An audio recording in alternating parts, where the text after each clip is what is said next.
আমি দীপা দেব। আমি উত্তর কৃষ্ণপুর গ্রাম পঞ্চায়েতের পঞ্চায়েত সমিতির সদস্য।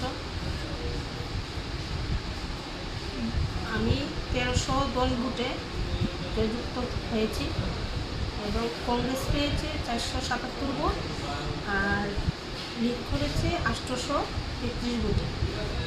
তো পার্টটা তো একটু যে আমার গণদেবতারা ভোট দিয়ে জয়যুক্ত করেছে, আগামী দিন তাদের সঙ্গে কাজ করব একত্রভাবে এবং তাদেরকে সঙ্গে নিয়ে চলব। আমি দীপা দেব। আমি উত্তর কৃষ্ণপুর গ্রাম পঞ্চায়েতের পঞ্চায়েত সমিতির সদস্য। আমি 1300 দল ভোটে জয়যুক্ত হয়েছি এবং কংগ্রেস পেয়েছে 477 ভোট আর